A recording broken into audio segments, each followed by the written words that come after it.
My daughter-in-law had me escorted out of my own son's wedding by security. I'm William Miller, and I've been building things for 30 years. Ashley thought she was marrying into money. She thought I was just some blue-collar embarrassment who didn't belong in her perfect social circle. She had no idea that every word of their prenuptial agreement was written by the uneducated contractor she loved to mock.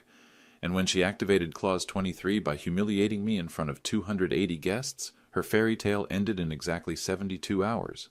I didn't argue. I didn't shout. I just smiled and walked away. If you're watching this, please subscribe and let me know where you're watching from, because what happened next proved that sometimes the quiet ones have the sharpest teeth. And Ashley Sterling Miller was about to learn that respect isn't inherited, it's earned. Let me back up to where this really started. 2 years ago, when David first brought Ashley home, I was in my work clothes, Carhartt flannel, steel-toed Red Wings, Timex watch that's older than Ashley herself. I'd just finished overseeing the foundation pour for a medical center in Mount Vernon, 12-hour day, concrete dust still on my boots. Ashley took one look at me and immediately started correcting my pronunciation. It's nuclear, not nuclear, Mr. Miller. I'd mentioned the nuclear power plant project we were bidding on. She said it like she was teaching a child. David just stood there, said nothing. That engagement dinner in Greenwich was worse. Ashley's parents, hedge fund money, third-generation wealth. The kind of people who've never had concrete under their fingernails. Ashley introduced me as David's father. He owns a small construction company. Small. Miller Construction employs 260 people across 3 counties. We built half the schools in Westchester, but Ashley made it sound like I fixed leaky faucets. Her mother, Catherine Sterling, gave me that polite smile, rich people perfect. How nice. Manual labor is so honest. Ashley laughed. Don't worry, Mother, David's different. Columbia MBA, investment banking, he won't be swinging hammers. David actually blushed. Dad built his company from nothing. It's actually quite successful. Of course it is, sweetheart. Ashley cut him off. I'm sure your father works very hard. The way she said works made it sound dirty. I watched my son shrink. This woman he claimed to love was making him ashamed of where he came from. Of me. But I stayed quiet. Figured David was 32, old enough to make his own choices, even bad ones. The wedding planning got worse. Ashley would call with updates, talking past me like I wasn't there. David, I've booked Meadowbrook Country Club. It's where the Astors had their daughter's wedding. Very exclusive. Your father probably wouldn't be familiar with it. I knew Meadowbrook. Miller Construction had renovated their East Wing in 2019, $2.3 million job. But Ashley didn't need to know that. She continued her little education campaign, correcting my grammar, explaining proper etiquette when I picked up the wrong fork at dinner, making jokes about my blue-collar vocabulary when I used construction terms she didn't understand. David never defended me, not once. The money request started small. David, we need $12,000 for the florist. Can your father help? Then bigger. The photographer wants $28,000 up front. Every request came through David, but the money came from me. $85,000 for a wedding. My money paying for my own humiliation. Ashley would thank David publicly on social media. So grateful for my amazing fiancé making our dream wedding possible. No mention of where that money actually came from. I kept receipts, bank transfers, every payment documented and filed. Because I've learned something in my 68 years. People will show you exactly who they are if you let them. Ashley was showing me she believed wealth made her superior, that my work clothes made me inferior. She was wrong on both counts. The final straw came 3 weeks before the wedding. Ashley called a family meeting at their Greenwich house. The house I'd put the down payment on. $2.3 million. My signature on the transfer papers. She wanted to discuss appropriate behavior for the wedding reception. Mr. Miller will be hosting some very prominent families. It would be best if you mingled appropriately, perhaps with the other vendors? Vendors. She wanted me to eat with the caterers while she paraded around my money. That's when I realized Ashley had made a critical error. She'd mistaken my work clothes for my character, my quiet nature for weakness. She had no idea who she was really dealing with. Here's what Ashley didn't understand about Miller Construction. We're not just successful, we're empire-level successful. $15.2 million in annual revenue. Property holdings across 3 states. Government contracts worth 8 figures. The medical center we just finished? $32 million project. But I drive a 2019 Ford F-250 with work tools in the back. I shop at Home Depot, not Bergdorf Goodman. I eat lunch from a cooler, not at four-star restaurants. Ashley saw the truck and assumed poverty. She never saw the portfolio. The money trail was getting ridiculous. My accountant, Sarah Phillips, started asking questions during our quarterly review. "Bill, you've transferred almost $300,000 to David's accounts this year. The house down payment, wedding expenses, Ashley's monthly allowance?" "Allowance? $45,000 annually. David said it was for Ashley's social obligations." I didn't know about the allowance. David had been quietly funding Ashley's lifestyle, shopping, spa treatments, charity galas, with money from the family trust. Money I'd put there. Sarah pulled up the bank statements. "Look at this. Hermes purse, $6,800. Weekly massage therapy, $1,200 monthly. Private Pilates instructor, $800 weekly." Ashley was spending my money faster than some people make it, and she was doing it while insulting the man who earned it. But the real kick in the teeth? The way she talked about me to her friends. Tommy Johnson, my foreman for 20 years, has a daughter who works at the Greenwich Country Club. Claire overheard Ashley at a brunch meeting 3 months ago. David's father is sweet, but so embarrassing. He showed up to dinner with dirt under his fingernails.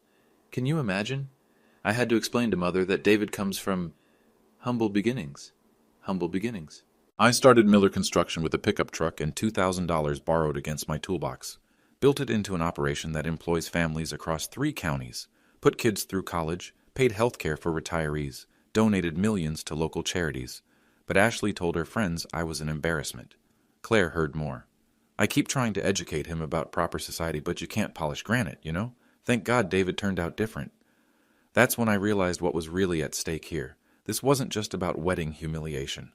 Ashley was systematically erasing my family's history, making David ashamed of his roots, of me, and she was doing it with my money. The deeper I dug, the worse it got. Ashley had been feeding David a steady diet of social anxiety about his background, convinced him that his Harvard MBA friends looked down on his contractor father. David started declining family dinner invitations, said he was busy with work, but Tommy's daughter saw him and Ashley at country club events those same nights, events paid for with money from the Miller Family Trust. The financial manipulation was surgical. Ashley never asked me directly for money, always went through David, made him feel like he was providing for her, made him feel sophisticated and generous. Meanwhile, she was bleeding the family finances dry while insulting the source. 3 weeks before the wedding, I made a decision. I called my attorney, not the construction company lawyer, someone else entirely, and asked a simple question. If someone takes money from a family trust while openly disrespecting the family patriarch, are there legal remedies? Depends on how the trust is structured, Bill, and whether there's documentation of the disrespect. I had documentation, bank records, witness statements from Tommy's daughter, social media posts where Ashley thanked my amazing David for things I'd paid for. But I needed more. I needed Ashley to show her true character publicly, in front of witnesses who mattered. What would trigger a trust modification review? Public behavior that violates the family's stated values, breach of good faith, or violation of specific behavioral clauses. That's when I remembered the prenuptial agreement. The 89-page document Ashley had signed without reading carefully. The document David assumed had been written by some generic family attorney. It wasn't.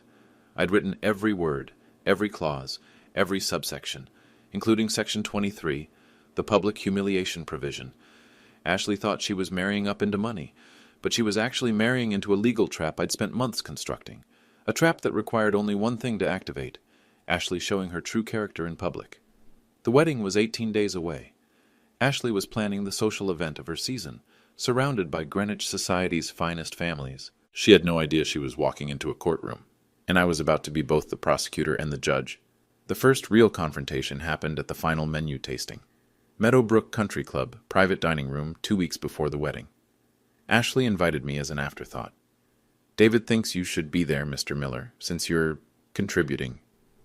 Contributing. Like I was some distant uncle chipping in for flowers. The executive chef, Marcus Bradley, knew me from the renovation project. Professional respect. Firm handshake. "Mr. Miller, good to see you again. How's the new medical center coming along?" Ashley's eyes sharpened. "You two know each other?" "Bill's company did our East Wing renovation," Marcus explained. "Beautiful work. Came in ahead of schedule, under budget." I watched Ashley process this information. Her perfect smile flickered for just a moment. The tasting continued. Appetizers, entrees, wine pairings. Ashley played hostess, explaining flavor profiles to David like he'd never eaten at a restaurant. Then she turned to me. "Mr. Miller, I hope the selections aren't too sophisticated for your palate." Sophisticated. The woman was serving chicken and vegetables at $1,850 per plate. My money buying ingredients I could get at Stop and Shop for $30? "It's fine, Ashley." "Wonderful. I was worried the flavors might be too complex." David shifted uncomfortably. "Dad has good taste, Ash." "Of course he does, sweetheart. Different taste. Working class preferences. Working class preferences, like my money had a flavor." Marcus raised an eyebrow but stayed professional. "The wine selection, Mr. Miller? What do you think of the Burgundy?" "Nice complexity. Good structure. Reminds me of the 09 Domaine de la Romane Conti I had in Napa last year." Silence. Ashley blinked. "You've been to Napa?" "Business trip. Client entertainment." I didn't mention the client was a federal judge or that the trip cost $14,000. Let Ashley wonder.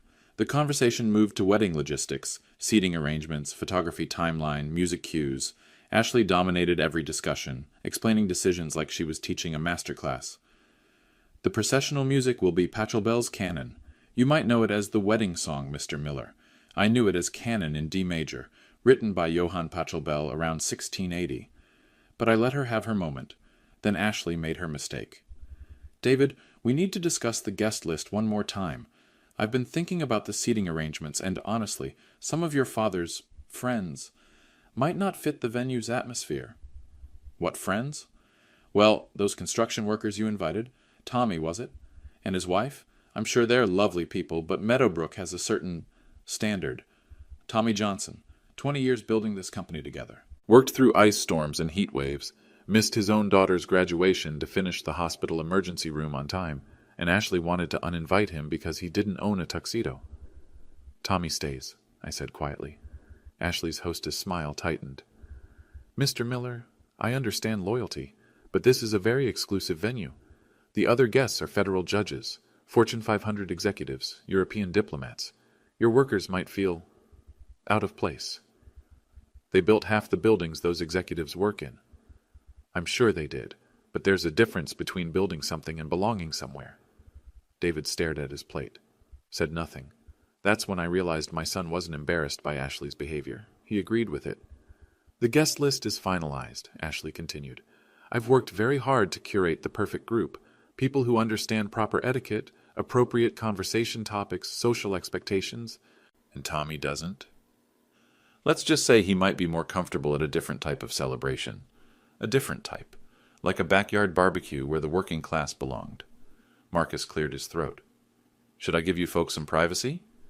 "No need," Ashley said quickly. "We're all family here. Well, mostly family. Mostly family. I was paying for the wedding, but only mostly family. Ashley," I said slowly, "Tommy Johnson saved 3 lives when the Martin building collapsed in 2018. Pulled men from burning rubble with his bare hands. The governor gave him a medal. I'm sure he's very brave, Mr. Miller, but bravery doesn't necessarily translate to social grace." Social grace.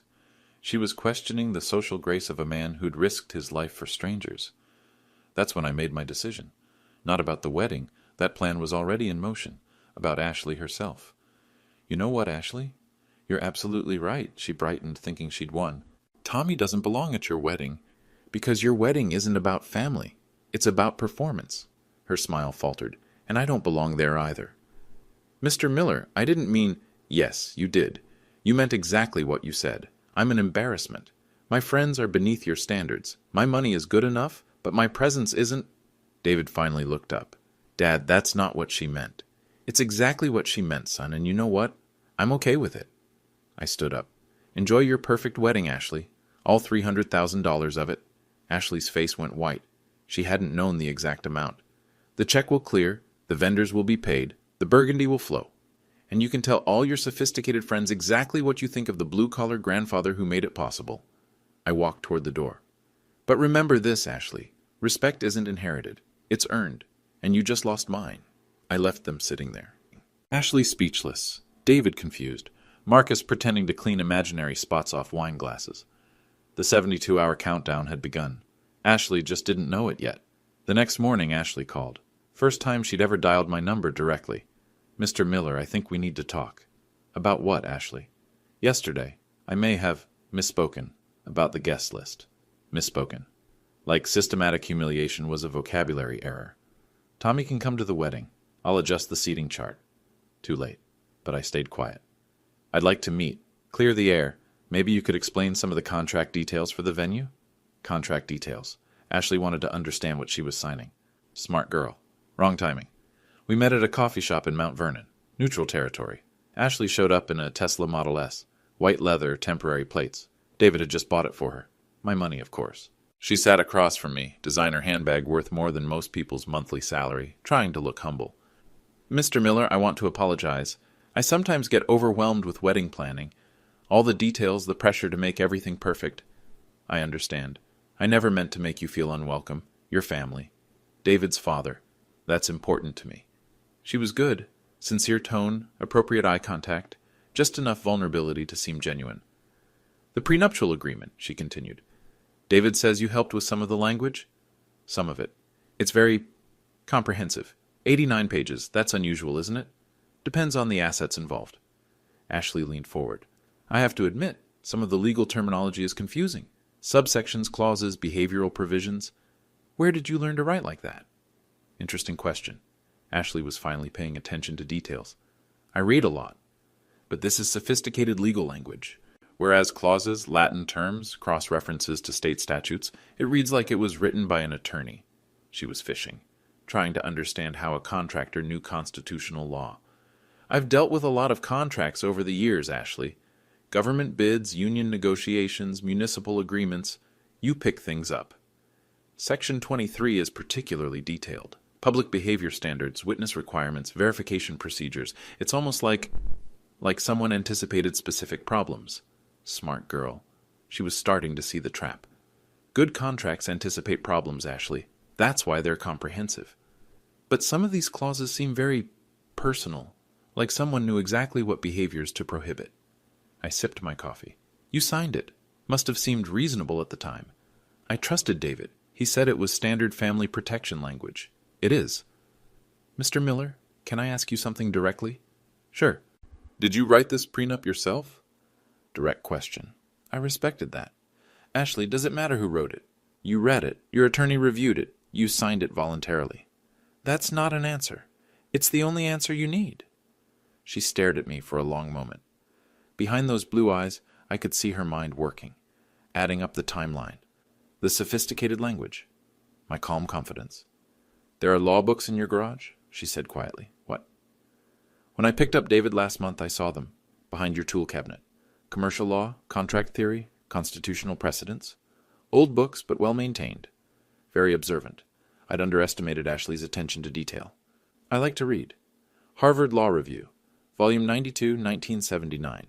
Your name is on the subscription label. Damn. She'd been snooping more carefully than I realized. Ashley, what exactly are you asking me? I'm asking if David's contractor father is actually a lot more than he pretends to be. And if I am, then I need to understand what I signed. Because a man who writes 89-page contracts doesn't do it by accident. Smart girl. Finally asking the right questions. You should probably have your attorney review the document again, Ashley. Particularly sections 20 through 31. Why those sections specifically? Because those are the ones that apply to our current situation. I stood up to leave. Mr. Miller, are you threatening me? Ashley, threats are what weak people use. I deal in contracts. What's that supposed to mean? It means you should read your prenup more carefully. All of it. Not just the financial clauses. And if I don't like what I find, then you shouldn't have signed it. Wedding day. May 18th, 2024. Meadowbrook Country Club looked perfect. Ashley had outdone herself. 280 guests. Flowers from the most expensive florist in Greenwich. 5-tier French vanilla cake that cost more than most people's cars. Professional photographers capturing every angle. I arrived at 4:30 p.m., 30 minutes before the ceremony. Pressed khakis, navy blazer, white shirt. Respectable but not fancy. I looked like exactly what Ashley expected. The working-class father trying to fit in. Tommy Johnson was there with his wife, Marie, both dressed appropriately, both grateful to be included. They didn't know Ashley had tried to uninvite them. The guest list was impressive. Federal Judge Patricia Collins from the Southern District of New York. Goldman Sachs executives, Connecticut state senators, European diplomats Ashley had mentioned, old money, new money, political money, all of them here to witness what Ashley thought would be her triumph.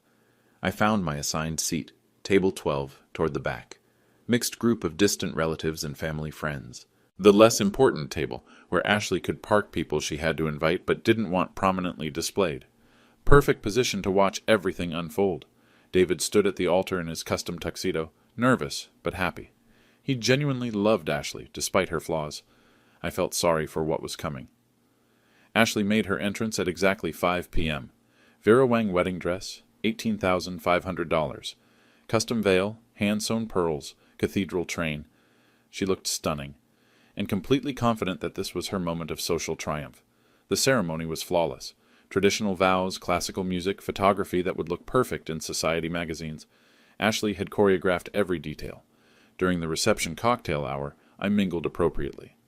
Talked construction with some city councilmen, discussed municipal contracts with a few lawyers, stayed quietly in my lane. Ashley worked the room like a professional politician. Air kisses, champagne toasts, animated conversations about charity galas and summer homes. She was in her element. Then came dinner. Prime rib, lobster tail, wine pairings that cost more per glass than most people spend on a bottle. Ashley gave a perfect toast, thanking everyone for sharing their special day. No mention of who paid for it. That's when Ashley made her fatal mistake. The band had started playing. Couples were dancing. Ashley grabbed the microphone from the band leader, glowing with champagne confidence. "Ladies and gentlemen, can I have your attention?" The crowd quieted. Ashley loved being the center of attention. "I want to thank you all for being here tonight. David and I are so grateful to celebrate with such wonderful friends and family." Polite applause. "You know, when David first brought me home to meet his family, I wasn't sure what to expect. David comes from such humble beginnings." A few people shifted uncomfortably. "His father William is here tonight. He owns a small construction company. Very sweet man, works with his hands." She gestured toward my table. 280 pairs of eyes turned to look at the blue-collar father. I have to admit, I was worried at first. How would someone from David's background fit into our social circle? But I've learned that love transcends class differences. Class differences. She was explaining to Greenwich society how she'd overcome the challenge of marrying beneath her social station. William has been so generous helping with wedding expenses. It means a lot to have family support, even from unexpected sources. Unexpected sources. Like money from poor people was particularly surprising. "I know William probably feels a little out of place tonight. This isn't his usual environment. But I want him to know he's welcome here, even if he doesn't quite understand our traditions." The crowd was getting uncomfortable now. A few people glanced at me sympathetically. So let's all give a warm round of applause to William Miller, the working man who helped make tonight possible. She started clapping enthusiastically. The crowd joined in awkwardly, unsure whether they were witnessing gratitude or cruelty. That's when I saw Judge Patricia Collins at table 3, my Harvard Law School classmate from 1979. Her face was stone serious, watching the performance with obvious distaste. Ashley continued, riding her champagne confidence. "You know, David used to be embarrassed by his father's profession, but I've taught him there's no shame in honest work, even if it's not particularly sophisticated work. Even if. Like construction required no intelligence, no skill, no education. William, would you stand up? Let everyone see the man who built his little company from nothing." Little company, built from nothing. Ashley was systematically reducing my life's work to a heartwarming poverty story for her wealthy friends' entertainment. I stood up slowly. 280 people staring at the working-class father being patronized by his son's new wife. There he is. Isn't he sweet? Still has concrete dust under his fingernails. A few people laughed uncomfortably. Others looked away. William probably doesn't realize it, but tonight is costing more than his annual salary. But that's okay. We believe in taking care of family, even the less fortunate ones. Less fortunate. Ashley just called me less fortunate at my own son's wedding, using my own money. She was live streaming this on Instagram. 23,000 viewers watching her humiliate David's father for social media content. Judge Collins was whispering to her table companions. I could see recognition dawning on her face. "So thank you, William Miller, for working so hard to help us afford this beautiful celebration. We promise to remember the little people who made tonight possible." Little people. She'd just called the man who paid for her wedding a little person in front of federal judges, Fortune 500 executives, and 23,000 Instagram followers. That's when Tommy Johnson started to stand up. His face was red with anger. Marie grabbed his arm, trying to keep him seated. But I caught Tommy's eye and shook my head slightly. Not yet. Ashley finally put the microphone down, beaming with satisfaction. She'd just delivered what she thought was a gracious speech acknowledging the working-class father. She had no idea she'd just triggered Section 23 of her prenuptial agreement. Public humiliation. Check. Witnesses from multiple social strata. Check. Recorded evidence. Check. Documentation of class-based disparagement. Check. The 72-hour countdown was now officially active. I sat back down and smiled calmly. Several people at my table looked embarrassed for me. One older woman patted my hand sympathetically. "You don't deserve that treatment," she whispered. "It's fine," I replied quietly. "Ashley's just being Ashley." But it wasn't fine. And Ashley wasn't just being Ashley. Ashley had just activated the most devastating legal document she'd ever signed. She just didn't know it yet. Judge Patricia Collins didn't wait long. 10 minutes after Ashley's speech, I saw Patricia excuse herself from table 3 and walk directly toward me. She moved with the quiet authority that comes from 20 years on the federal bench. "William Miller," she said, extending her hand. "Patricia Collins, Southern District of New York." I stood and shook her hand. "Patricia, good to see you. It's been, 45 years? You look exactly the same?" The conversation at my table stopped. Everyone was listening now. "Hard work keeps you young," I replied. Patricia smiled. "I imagine it does. Though I have to say, I'm surprised to find you here. Last I heard, you'd left law for business ventures." "Construction," I said simply. "Yes, I gathered that from the charming introduction we just witnessed." Her tone carried the edge that made federal prosecutors nervous. "Patricia," I said carefully, "would you mind if we spoke privately?" "Actually, William, I think this conversation should be public." She turned to face the broader room, her voice carrying the projection skills every judge develops. "Ladies and gentlemen, I hate to interrupt the festivities, but I feel compelled to make an introduction." The band stopped playing. Conversations died. Ashley looked over from the dance floor, annoyed by the disruption. "I've just had the pleasure of reconnecting with an old friend, William Miller. We graduated Harvard Law School together in 1979. Silence, complete silence. Ashley's face went white. William finished in the top 10% of our class. Specialized in constitutional law and contract theory. He was particularly gifted at complex legal writing. Judge Collins was looking directly at Ashley now. After graduation, William worked for Morrison, Bradley, and Associates. High-end commercial litigation. He was being groomed for partnership when he made the unusual decision to leave law entirely. David's mouth was hanging open. His wife had just spent 10 minutes patronizing a Harvard-trained attorney in front of federal judges. "William, didn't you handle the Consolidated Steel case in '85, the one that set precedent for employment contract enforcement?" "Among others," I replied quietly. "And the municipal bond litigation for New York City? That was brilliant work." Tommy Johnson was grinning now. Marie looked confused but pleased. The rest of my table was staring at me like I'd just revealed I was secretly Superman. Judge Collins continued, her voice carrying across the room.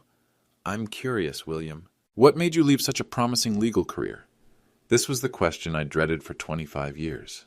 But tonight, in front of Ashley and her society friends, it felt like the right time to answer. "My wife died in 1987, cancer. David was 5 years old." The room was completely quiet now. I was working 80-hour weeks, billing clients, building cases, missing bedtime stories, missing school plays, missing life. When Sarah died, I realized I'd been missing what mattered. I looked at David. I wanted to build something I could share with my son, something real, tangible, where we could work together. "So you started a construction company," Judge Collins said. "Started small.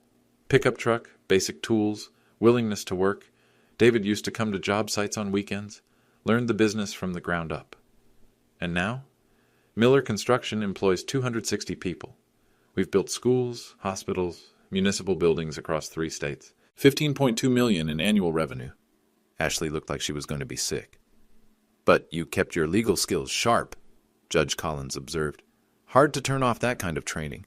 I still review all our contracts personally. Government bids, union negotiations, insurance policies, complex legal documents. such as prenuptial agreements. The question hung in the air like a sword. When necessary. Judge Collins smiled. Well, this certainly explains the quality of legal writing I've been hearing about. What legal writing? Someone called out. Patricia turned to the crowd. Earlier this week, I had occasion to review a prenuptial agreement. 89 pages of the most sophisticated contract language I've seen outside federal court. Whoever wrote it understood not just family law, but constitutional principles, evidence standards, behavioral psychology. She paused dramatically. I wondered what attorney could draft something so comprehensive. Ashley was backing toward the exit. David looked paralyzed. Now I know, Patricia continued. William Miller didn't just review his son's prenuptial agreement. He wrote it. Every clause, every subsection, every provision. The crowd was buzzing now. Society people love gossip, and this was premium material. Including, Patricia said, her judge's voice cutting through the chatter, Section 23, the Public Humiliation Clause. Ashley stopped backing up. She looked trapped, which, if I understand correctly, was just activated approximately 15 minutes ago. Tommy Johnson started laughing, actually laughing out loud. Other construction workers at surrounding tables joined in. They understood what was happening. Ashley had just humiliated a Harvard lawyer who'd written her prenup to prevent exactly that behavior. William, Judge Collins said formally, as an officer of the court I'm obligated to ask, was tonight's public disparagement recorded? Instagram Live, 23,000 viewers. And witnessed by how many people in this room? 280, including federal judges, state officials, and business executives? Yes. Then I believe you have sufficient evidence to proceed with whatever remedies your contract provides. David finally found his voice. Dad, what is she talking about? I looked at my son with genuine sadness. I'm talking about the prenuptial agreement you thought was written by some generic family lawyer, the one Ashley just violated in the most public way possible. Violated how? Section 23 prohibits public humiliation or disparagement of family members. It requires basic respect and dignity in all social interactions. Ashley tried to interrupt. That was a nice speech. I was being grateful. Judge Collins raised an eyebrow. My dear, I've been interpreting intent and language for 20 years. What we just witnessed was systematic public humiliation designed to elevate your social status by diminishing your father-in-law's dignity. It wasn't... You called him little people. You said he doesn't understand your traditions. You explained to this room how you'd overcome the challenge of marrying into a working-class family. The judge's voice was ice-cold now. As legal analysis goes, that's textbook disparagement with malicious intent. Ashley looked desperately at David. Honey, you know I didn't mean... Ashley, I said quietly. Intent doesn't matter.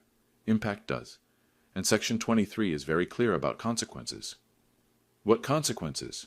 Automatic review of all financial arrangements, immediate suspension of trust fund access, and complete restructuring of marital asset distribution. The room was dead silent. In simple terms, Ashley, you just lost access to the Miller family money. All of it. David grabbed my arm. Dad, you can't be serious. I didn't write the contract for fun, son. I wrote it because I knew this day would come. Ashley was crying now. Real tears, not performance tears. But the house, the car, the allowance, all funded by the Miller Family Trust, all subject to the behavioral clauses you just violated. Judge Collins nodded approvingly. Elegant legal work, William. You created a character test disguised as a financial document. I created protection for my family's dignity. And Miss Sterling Miller failed the test spectacularly. Ashley sank into a chair, finally understanding the magnitude of her mistake. She'd spent 2 years taking money while showing contempt for its source. Tonight she'd publicly humiliated the man who'd written her marriage contract, and every word of it had been planned, anticipated, and legally documented. The Harvard lawyer had been quietly building his case for 2 years. Ashley never stood a chance. Monday morning, 9 a.m. sharp. My attorney's office in White Plains. Not the construction company lawyer. My personal attorney, Michael Rodriguez, who specializes in family trust litigation and contract enforcement. Bill, I've reviewed the weekend's events. The Instagram recording, witness statements, social media responses. You have an airtight case. The video evidence was devastating. Ashley's entire speech recorded in high definition, preserved for legal posterity. 23,000 viewers had watched her systematically humiliate her father-in-law while bragging about spending his money. Section 23 is crystal clear, Michael continued. Public disparagement triggers immediate trust fund suspension and asset review. The behavioral standards were violated in the most public way possible. What's the timeline? 72 hours from the triggering event. That gives us until Thursday morning to complete the legal notifications. I'd written the contract that way deliberately. Fast enough to prevent asset hiding, slow enough to seem reasonable to any reviewing court. Ashley's attorney called this morning, Michael said. Wants to negotiate. No negotiations. The contract is clear. She's claiming the speech was meant to be complimentary. Then she should have read her prenup more carefully. Michael pulled out a thick folder. Let's review the specific violations. The evidence was overwhelming. Section 23, subsection A, public disparagement of family members. Ashley's speech contained 12 separate instances of condescending language designed to diminish my professional reputation. Section 23, subsection B, class-based discrimination. Ashley explicitly contrasted her social circle with my background in terms designed to establish superiority. Section 23, subsection C, financial manipulation acknowledgement. Ashley publicly admitted spending family money while considering the source less fortunate. Section 23, subsection D, recorded evidence standard. The Instagram live stream provided perfect documentation with timestamps and view counts. The enforcement mechanisms kick in automatically, Michael explained. No court hearing required for the initial asset freeze. I designed it that way. Contract law allows immediate enforcement of clearly defined behavioral clauses when evidence is unambiguous. What about David? Your son isn't liable for Ashley's violations, but as her husband, he's affected by the trust restructuring. The phone rang. Michael answered, listened briefly, then hung up. That was Ashley's attorney again. She wants to meet. Apparently, she's just discovered the full scope of Section 23's enforcement provisions. Too late for meetings. Bill, she's panicking. Her attorney says she never read the behavioral clauses carefully. Only focused on the financial sections. Classic mistake. Ashley had been so focused on protecting her access to money, she'd ignored the character requirements for keeping it.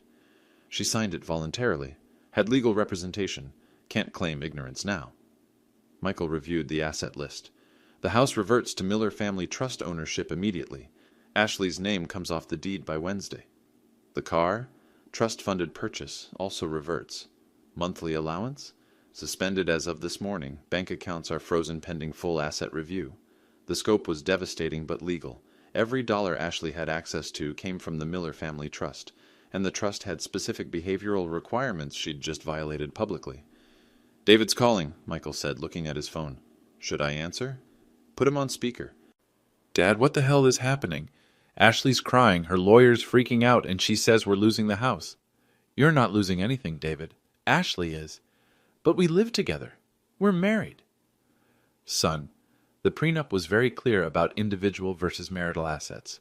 Ashley signed away her rights to family trust money if she violated the behavioral clauses. What behavioral clauses? The one she spent 2 years ignoring while spending our money. Silence on the phone. David, your wife publicly humiliated me in front of federal judges while explaining how she'd overcome the burden of marrying into a working-class family. She live-streamed it to 23,000 people. She was trying to be nice. She was trying to be superior, and the contract I wrote prevents that. You wrote the contract? Every word, including the parts designed to protect our family's dignity from exactly this kind of behavior. Another pause. Then David's voice, quieter. Dad, what happens now? That depends on Ashley, and on you. What do you mean? The trust restructuring affects your access too, son. Not permanently, but until we establish new behavioral standards for the family. You're cutting me off? I'm requiring respect from both of you. The money comes with responsibilities. Michael was taking notes, documenting every conversation for the legal file. Ashley wants to apologize, David said. Apologies don't undo public humiliation, but changed behavior might. Changed how? Read Section 24, David. The redemption clauses. I didn't write this contract to destroy your marriage. I wrote it to save our family's dignity. What do the redemption clauses say? That's between Ashley and her attorney, but I'll give you a hint. They involve public acknowledgement, genuine contrition, and demonstrable behavior change over time. How much time? Minimum 6 months. Could be longer, depending on how seriously Ashley takes the requirements. And if she doesn't, then she loses everything permanently. The house, the car, the allowance, access to family money, all of it. The line went quiet for a long moment. "Dad, why didn't you tell me who you really were?" "I did tell you, son. I told you every day by how I lived." Ashley chose to see only what she wanted to see. "But the Harvard degree, the legal background, doesn't make me better than Tommy Johnson or anyone else in this company, but it does make me smart enough to protect our family from people who think it does. What do you want from us?" "Respect, David. The same respect I've shown you your entire life. And if we give it, then we're still family." The 72 hours were ticking down. Ashley had 48 hours to decide what mattered more, her pride or her lifestyle. I knew which one she'd choose. The question was whether David would choose with her. Wednesday morning, the 48-hour mark. Ashley's attorney called at 7:30 a.m. She was ready to accept the redemption clause requirements. The process was humbling by design. I'd written Section 24 to be comprehensive but fair. Ashley had to rebuild trust the same way she'd destroyed it, publicly and systematically. Step 1. Public acknowledgement. Ashley had to post a video on the same Instagram account where she'd humiliated me. 23,000 followers would hear her admit she'd been wrong about my background, my intelligence, and my worth. She recorded it Tuesday night. 3 takes. Her social media following dropped by 67% within 24 hours. Apparently, Greenwich Society didn't enjoy watching their golden girl eat crow. Step 2. Direct amends to affected parties. Ashley had to personally apologize to Tommy Johnson and his wife, in person, at their home, with genuine contrition. Tommy later told me she cried. Real tears. Said she was ashamed and wanted to learn how to be better. Marie made her coffee and they talked for 2 hours. Step 3. Financial transparency. Ashley had to acknowledge publicly how much family money she'd spent and where it came from. The $300,000 in wedding costs, house down payment, monthly allowances, car payments. All detailed, all attributed to the Miller family trust. Her Greenwich friends were shocked. They'd assumed Ashley came from old money. Learning that her lifestyle was funded by a contractor changed how they saw her. Several country club invitations were quietly rescinded. Step 4, Behavioral Modification Program. 6 months of weekly family dinners at my house.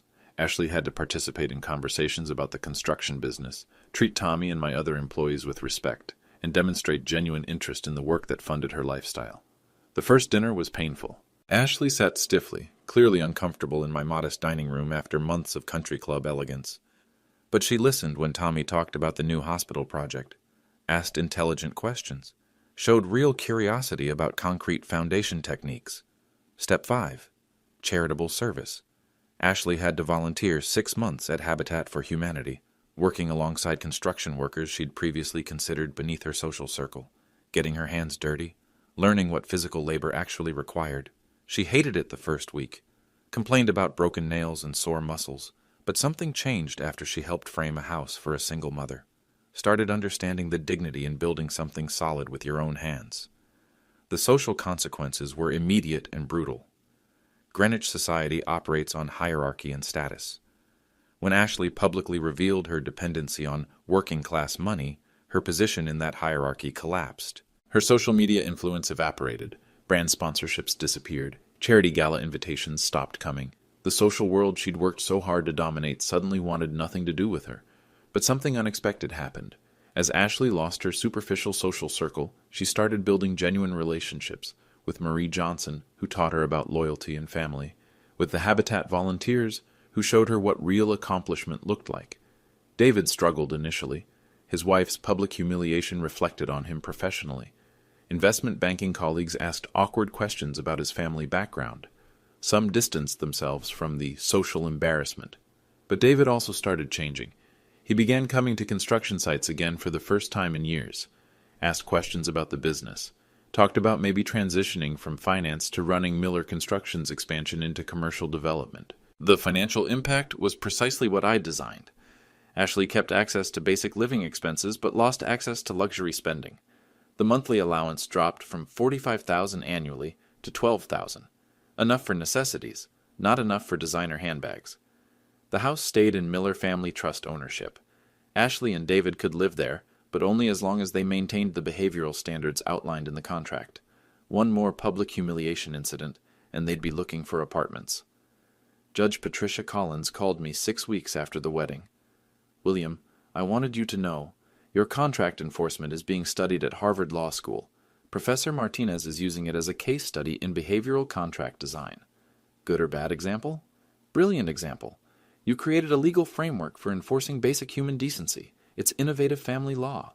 The broader impact surprised me. Word spread through legal circles about the Miller precedent, using contract law to protect family dignity.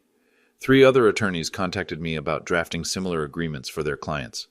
Ashley's transformation wasn't instant or complete. She had setbacks, moments when her old entitlement surfaced. But the contract structure created accountability that forced genuine change. The most satisfying moment came 4 months later. Ashley was working a habitat site installing drywall when a federal judge's wife showed up as a volunteer. Instead of reverting to social climbing behavior, Ashley simply introduced herself and got back to work. She was learning that respect comes from character, not connections. David noticed. Started calling more often. Brought Ashley to Sunday dinners without prompting. They were becoming family again. Real family, based on mutual respect instead of financial dependency. The contract had worked exactly as I'd designed it. Justice served, dignity restored, family preserved. 6 months later, Ashley finished her Habitat for Humanity service requirement. Her final project was a 3-bedroom house for a military veteran and his family. Ashley had learned enough construction skills to frame walls, install insulation, and lay flooring. Her hands were calloused now. Her manicure was perpetually chipped. She looked more genuine than she had in years. The family dinner that Sunday was different. Ashley arrived in work clothes, bringing photos from the Habitat site. She was excited to show me the electrical work she'd learned to do. "Bill," she said, not Mr. Miller anymore, "I want to thank you." "For what?" "For not letting me stay terrible." David smiled. He'd been watching his wife's transformation with amazement and pride. "I was terrible," Ashley continued. "Entitled, condescending, blind to my own privilege. I treated you like a servant while spending your money. I'm ashamed of who I was." You were young. You learned. "I learned because you made consequences real. You could have just cut us off and walked away. Instead, you gave me a chance to become better." Ashley paused, choosing her words carefully. "I understand now why you left law for construction. You wanted to build something real with David, something that would last." "And did I?" She looked around the table. David was sketching building plans on napkins, explaining his ideas for Miller Construction's new commercial division. Tommy Johnson and his wife were sharing stories about their granddaughter's college acceptance. "Yes, you built a family." The redemption clause period was officially over, but the behavioral changes had become permanent. Ashley volunteered at Habitat every Saturday now by choice. She'd started a blog about construction industry philanthropy that actually attracted meaningful readership. Most importantly, she'd learned the difference between respect and submission. She challenged my ideas when she disagreed, but with logic and evidence, not condescension. "What happens now?" David asked. "With the trust, the contract restrictions? Now we renegotiate. Equal partners, mutual respect, shared responsibilities. And if Ashley slips back into old patterns, then the contract provisions remain in effect. But I don't think that's going to happen." Ashley shook her head firmly. "Never again. I like who I'm becoming too much to go backward." I looked at my son and daughter-in-law, really looked at them. They were building something solid together now, something based on character instead of status. "Remember this," I said.